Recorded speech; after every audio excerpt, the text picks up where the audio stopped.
Hello GNM student, आपका स्वागत है मेरे आज के इस नए वीडियो में। तो दोस्तों, आज हम करने वाले हैं GNM first year human anatomy and physiology का द सेल का एमसीक्यू। सो बिना टाइम वेस्ट किए चलिए स्टार्ट करते हैं। आज जो है कि हम एमसीक्यू के टोटल 35 क्वेश्चन जो है कि हम सॉल्व करने वाले हैं, और इसमें से आपके कितने आंसर जो है कि करेक्ट होते हैं और कितने आंसर इनकरेक्ट होते हैं वो आपने कमेंट में बताना है।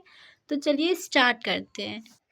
आज का हमारा पहला सवाल है, सेल वॉज डिस्कवर्ड बाय, यानी कोशिका की खोज किसके द्वारा की गई। कोशिका की खोज जो है एक साइंटिस्ट रॉबर्ट हुक के द्वारा की गई। नेक्स्ट क्वेश्चन है हमारा, smallest functional unit of the human body, यानी हमारे शरीर की सबसे छोटी कार्यात्मक इकाई कौन सी है। का राइट आंसर जो हो जाएगा वो हो जाएगा हमारा सेल। अगला सवाल है हमारा सवाल नंबर 3, स्टडी ऑफ सेल, यानी कोशिका के अध्ययन को हम क्या कहते हैं।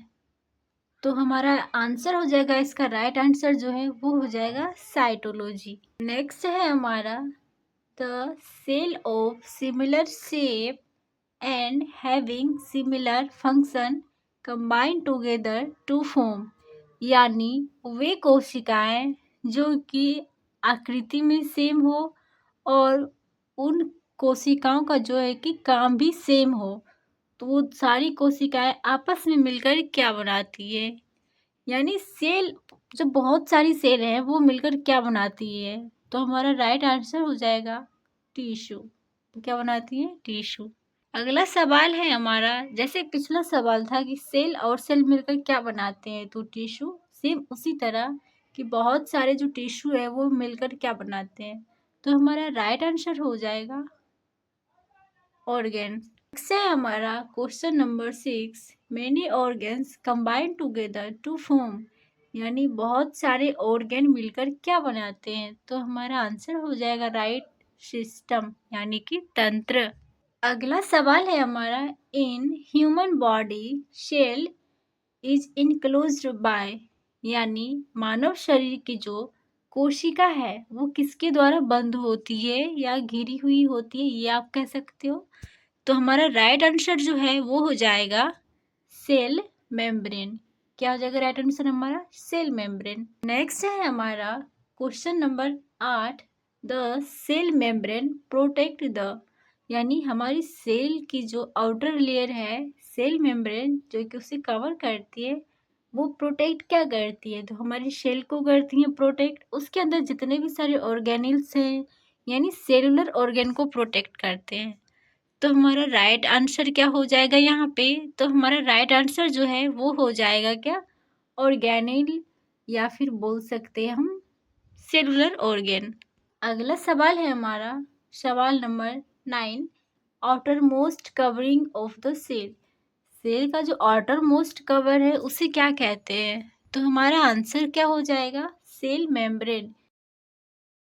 अगला सवाल है हमारा सवाल नंबर 10, outermost covering of the cell made up of, यानी सेल की जो आउटर मोस्ट कवर है यानी कि हमारी सेल मेम्ब्रेन, वो क्या चीज़ की बनी होती है। तो हमारा राइट आंसर हो जाएगा प्रोटीन एंड फॉस्फोलिपिड, यानी हमारी सेल की जो सेल मेम्ब्रेन है वो प्रोटीन एंड फॉस्फोलिपिड की बनी हुई होती है। सवाल नंबर 11, the cell membrane act as a, किसके जैसा काम करती है। तो हमारी जो सेल मेम्ब्रेन है act as a selective permeable membrane, cell की सेल मेम्ब्रेन होती है वो हर एक चीज़ को सेल के अंदर आने नहीं देती है, वो कुछ चीज़ों को ही है जो कि सेल के अंदर आने देती है, यानी कि सेलेक्टिव चीज़ों को ही आने देती है। इसलिए सेल मेम्ब्रेन जो है हमारी किसकी तरह काम करती है, as a selective permeable membrane. सवाल नंबर 12, phospholipid of the cell membrane is divided into which part. अभी अभी मैंने आपको बताया कि हमारी जो सेल मेम्ब्रेन है वो दो चीज़ों से बनी होती है, प्रोटीन और फॉस्फोलिपिड। सो हमसे पूछा जा रहा है कि जो फॉस्फोलिपिड है सेल मेम्ब्रेन की, ये कितने पार्ट में डिवाइड है। तो हमारा राइट आंसर हो जाएगा दो पार्ट में। पहला पार्ट हो जाता है हमारा हेड और दूसरा पार्ट जो हो जाता है टेल। इस तरह से देखो आप, ये हमारी फॉस्फोलिपिड की लेयर, ये जो है डिवाइड है दो पार्ट में। ये पार्ट जो आप देख रहे हो ये है हमारी हेड पार्ट, और ये जो इसके लोअर पार्ट है तो ये है हमारी टेल वाली पार्ट, यानी कि फॉस्फोलिपिड हमारी टू पार्ट में डिवाइडेड है। सवाल number 13, the head part of the phospholipid dash charged, यानी जो हमारी फॉस्फोलिपिड की हेड पार्ट है इस पे कुछ चार्ज पाए जाते हैं। तो कौन से चार्ज हैं जो हेड वाले पार्ट पे पाया जाता है? तो हमारा राइट आंसर हो जाएगा negative charge. The tail part of the phospholipid is dash charge, यानी कि हमारे फॉस्फोलिपिड की जो ये टेल वाली पार्ट है इस पे कौन सा चार्ज पाया जाता है? तो हमारी फॉस्फोलिपिड की टेल वाली जो पार्ट है उस पे कोई चार्ज नहीं पाया जाता है, तो हमारा आंसर क्या हो जाएगा? No charge. सवाल नंबर 15 है हमारा, the part having negative charge, यानी जो हमारी की हेड है वो क्या है? तो हमारा राइट आंसर हो जाएगा हाइड्रोफिलिक, यानी कि वाटर लविंग। तो हमारे फॉस्फोलिपिड की जो हेड वाली पार्ट है वो वाटर लविंग पार्ट है, यानी कि ये वाटर की तरफ होती है। अगला सवाल है हमारा सवाल नंबर 16, the part having no charge, यानी कि टेल जो है हमारी वो क्या है? तो टेल जो है हमारी फॉस्फोलिपिड की तो वो है हाइड्रोफोबिक, यानी कि ये वाटर हेड करता है, यानी कि वाटर के जस्ट अपोजिट साइड ये होता है हमारा टेल वाला पार्ट। फॉस्फोलिपिड की जो ये हेड वाली पार्ट है, ये हेड पार्ट जो है ये वाटर लविंग होती है, यानी वाटर की तरफ ये अट्रैक्ट होती है। जस्ट अपोजिट ये जो हमारी टेल वाली पार्ट है ये वाटर फोबिक होती है, यानी कि हाइड्रोफोबिक होती है। तो वाटर के जस्ट अपोजिट साइड जो है हमारी टेल होती है। अगला सवाल है हमारा सवाल नंबर 17, dash gives regular shape to the cell, यानी कि वो कौन सी चीज है जो कि हमारे सेल को एक रेगुलर शेप देती है? तो हमारा राइट आंसर हो जाता है सेल मेम्ब्रेन, यानी सेल की जो आउटर मोस्ट कवर है यानी कि सेल मेम्ब्रेन वो है जो कि हमारे सेल को रेगुलर शेप देती है। अगला सवाल है हमारा सवाल नंबर 18, cell membrane protect the dash, यानी कि हमारी सेल मेम्ब्रेन किसको प्रोटेक्ट करती है? तो हमारा राइट आंसर हो जाएगा सेलुलर ऑर्गेन या फिर organelles. Question number 19, the nucleus is discovered by, यानी कि केंद्रक की खोज किसके द्वारा की गई है? तो हमारा राइट आंसर हो जाएगा रॉबर्ट ब्राउन। क्या हो जाएगा? रॉबर्ट ब्राउन, जिसने कि न्यूक्लियस की खोज की थी। Question number 20, the nucleus is discovered in the year of, कौन से साल में न्यूक्लियस की खोज की गई थी? तो हमारा आंसर हो जाएगा 1831।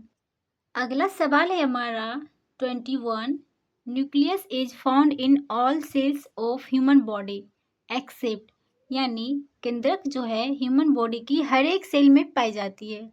यहाँ पे एक्सेप्शन पूछ रहा है कौन सी चीजें हैं, कौन से सेल है जहाँ पे कि न्यूक्लियस नहीं पाया जाता है? तो हमारा राइट आंसर हो जाएगा आरबीसी एंड प्लेटलेट्स, जिसमें कि न्यूक्लियस नहीं पाया जाता है। नेक्स्ट क्वेश्चन है हमारा question number 22, nucleus is not found in, यानी कि कौन से चीज में जो है न्यूक्लियस नहीं पाई जाती है? तो अभी भी मैंने बताया, क्या बताया है कि आरबीसी और प्लेटलेट्स में जो है कि न्यूक्लियस नहीं पाई जाती है। Question number 23, largest cellular organ of the cell, यानी हमारी जो सेल है सेल की लार्जेस्ट सेलुलर ऑर्गेन कौन सी है? तो हमारा राइट आंसर जो हो जाता है वो हो जाता है न्यूक्लियस, यानी कि केंद्रक जो है हमारे सेल की सबसे बड़ी अंगक है। सवाल नंबर 24 है हमारा, nucleus mainly found in which part of cell, यानी केंद्रक जो है हमारे सेल की किस जगह पाई जाती है? तो हमारा आंसर हो जाएगा सेंटर पार्ट, यानी हमारे सेल में जो है कि केंद्रक मेनली सेंटर पार्ट यानी कि केंद्रक में पाया जाता है। नेक्स्ट क्वेश्चन है हमारा question number 25, the nucleus is covered by the selective permeable membrane is called dash, जिस तरह से हमारी सेल मेम्ब्रेन से कवर होती है उसी तरह से हमारी जो न्यूक्लियस है वो भी एक सेलेक्टिव परमिएबल मेम्ब्रेन से कवर होती है, तो उसे हम क्या कहते हैं? तो उसे हम क्या कहते हैं? तो उसे हम कहते हैं न्यूक्लियर मेम्ब्रेन।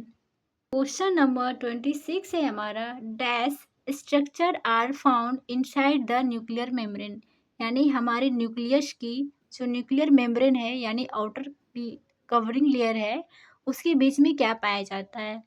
तो सबसे पहले तो हमारा न्यूक्लियस हो जाएगा और दूसरा क्या हो जाएगा, तो structure are found inside the nuclear membrane, हमारा आंसर हो जाएगा न्यूक्लियस एंड क्रोमैटिन। क्या पाया जाएगा, न्यूक्लियस और क्रोमैटिन। क्वेश्चन नंबर 27 है हमारा, thread like structure inside the nucleus, यानी केंद्रक के अंदर जो है ये थ्रेड लाइक स्ट्रक्चर पाया जाता है तो उसे हम क्या कहते हैं, उसे हम कहते हैं क्या, क्रोमैटिन। क्या कहते हैं हम उसे, हमारा राइट आंसर हो जाएगा क्रोमैटिन। 28 है, chromatin is made up of, यानी ये जो थ्रेड लाइक स्ट्रक्चर था न्यूक्लियस में वो क्या चीज़ का बना हुआ है।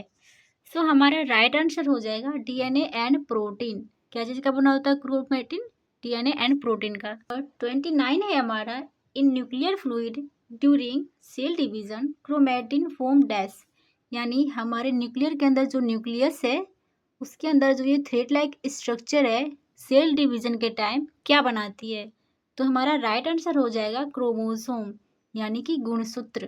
Question number 30, a normal person has dash pairs of chromosome, बहुत इजी क्वेश्चन है तो हमारा आंसर हो जाएगा 23 पेयर्स, दैट इज 46। और 31 है हमारा, the fluid found inside the cell membrane and outside the nuclear membrane in the cell dash, यानी जो हमारी ये शेल है, ठीक है, सेल हो गया, फ्लूइड के बारे में बात हो रही है, the fluid found inside the cell membrane, तो ये हम इसे सेल मेम्ब्रेन मान लेते हो कि ये हमारी सेल मेम्ब्रेन है, and outside the nuclear membrane, और ये हम इसे न्यूक्लियर मेम्ब्रेन मान लेते हैं, यानी ये जो बीच में हमारा फ्लूइड आ रहा है वो हम इसे क्या कहते हैं, तो हम इसे क्या कहते हैं, इसे हम कहते हैं साइटोप्लाज्म। क्या कहते हैं, कोशिका द्रव्य। नेक्स्ट क्वेश्चन है हमारा क्वेश्चन नंबर 32, माइटोकॉन्ड्रिया इज और डैश लाइक स्ट्रक्चर, यानी हमारी जो माइटोकॉन्ड्रिया है वो किसकी जैसा स्ट्रक्चर का है, तो हमारा आंसर हो जाएगा शू लाइक स्ट्रक्चर, यानी कि जूते के जैसा आकार का। 33, mitochondria is found in the dash of the cell, यानी हमारे शेल के किस भाग में माइटोकॉन्ड्रिया पाया जाता है, तो हमारा राइट आंसर हो जाएगा साइटोप्लाज्म, यानी जो फ्लूइड वाला पार्ट अभी अभी मैंने आपको बताया था उसमें हमारा माइटोकॉन्ड्रिया पाया जाता है। अब सवाल नंबर 34, powerhouse of the cell, यानी सेल का पावर हाउस किसे कहा जाता है, हमारा आंसर हो जाएगा क्या, माइटोकॉन्ड्रिया। सवाल number 35, mitochondria converts stored energy into dash energy, यानी माइटोकॉन्ड्रिया जो है उस वो स्टोर एनर्जी को किस में कन्वर्ट करता है, तो हमारा राइट आंसर हो जाएगा क्या, काइनेटिक एनर्जी में। सो आज हम यहीं तक रखने वाले हैं, और बाकी जो है क्वेश्चन हमारे जो हमारा सेल चैप्टर है इसमें बहुत सारे हमने ऑब्जेक्टिव बना रखे हैं, तो बाकी ऑब्जेक्टिव को बाकी दिन हम सॉल्व करेंगे। तो आज के लिए इतना ही, तो आज के लिए हम इतना ही रखेंगे, बाकी एमसीक्यू जो है सेल वाली चैप्टर का नेक्स्ट वीडियो में हम करेंगे। मेरे चैनल को ज़रूर से लाइक और सब्सक्राइब कर देना, एंड मिलते हैं नेक्स्ट वाली वीडियो में, तब तक के लिए bye bye, take care and thank you.